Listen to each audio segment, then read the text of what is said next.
need to harvest now this ordinary or normal garlics. Ayan, ito lahat. Umiga na. Kaya dapat lang na i-harvest na. Ayan, oh. Dapat ngayon sana, kaya lang hindi dumating yung tinawagan nila kay na kasama niyang mag-harvest. So naubusan na ako ng bawang pang luto. So ito tinanggal ko ito, oh. Ayan, ito lang muna ang tanggalin ko kasi gagamitin ko ito magluluto mamaya. Ano na pala ang tawag dito, yung nung pagtanim namin ito, mga mga 4 pieces na lang na ngipin. So ito na lahat yung resulta, oh. Ilang cloves ito? 4 tooth na 4 na ngipin lang. So ito na yung resulta. Ayan. Ayan.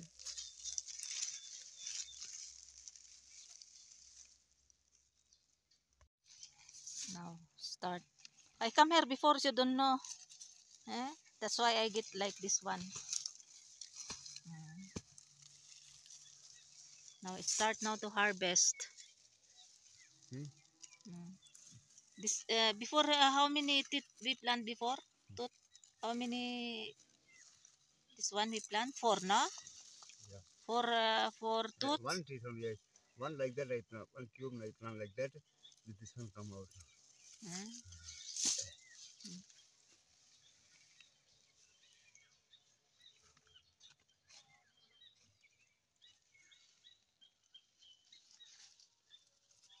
Yan, carrots, flowers of carrots. Tubers of this one there. Now it's old na. This carrots. Yan.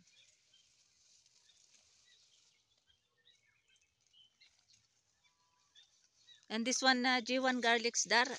Next month, first week of next month we have to harvest, or second. See, no, depend on. Yan depends on the what to call this. If these leaves become yellow already, or this become lie down like this. Now you still not when make like that. I will remove when you make.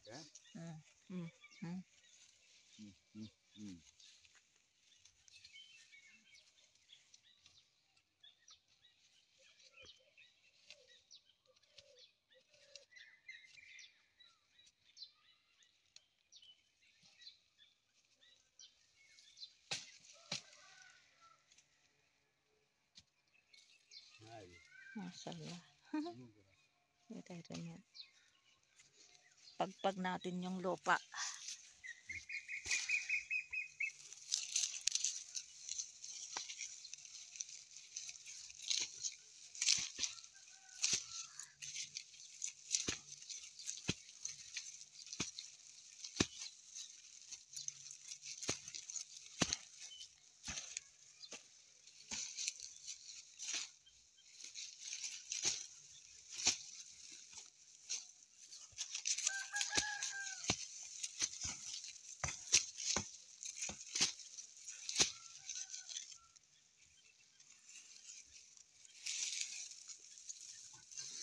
Lagay natin dito.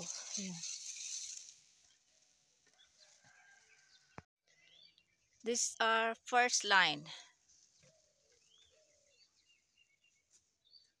Ito yung first line dito. Now start again second line. Ayan. Ito lahat first line. Ayan.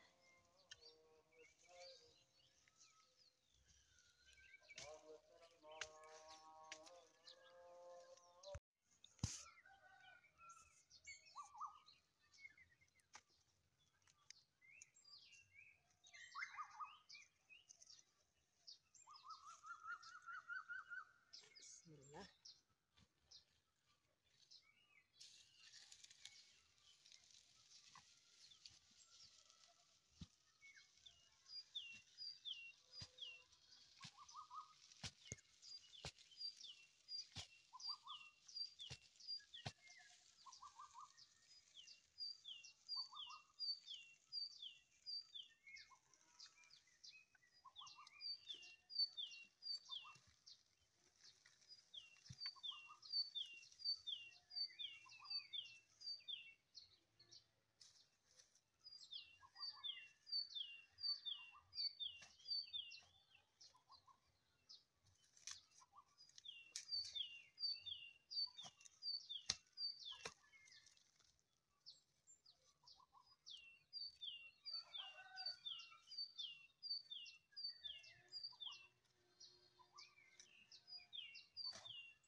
Ito kalahati pa lang yung na-harvest, 4 lines lang.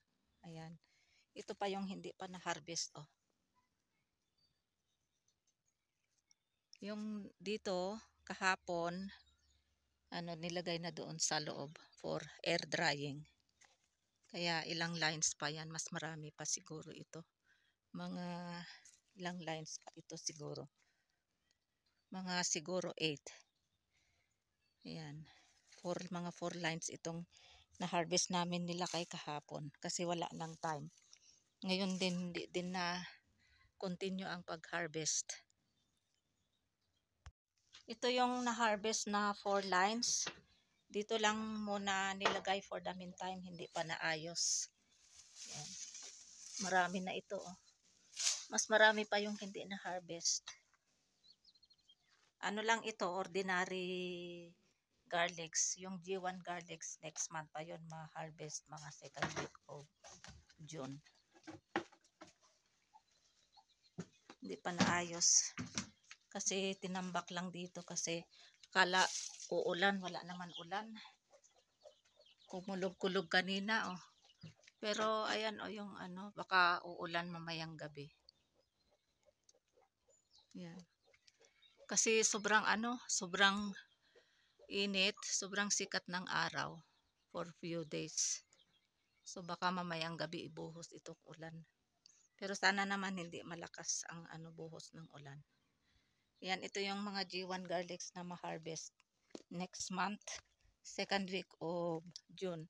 Kasi yung mga flowers hindi pa yan hindi pa yan nag-open masyado. Dapat open yan eh. At makikita nyo yung kagandahan ng flowers nito pag totally open na.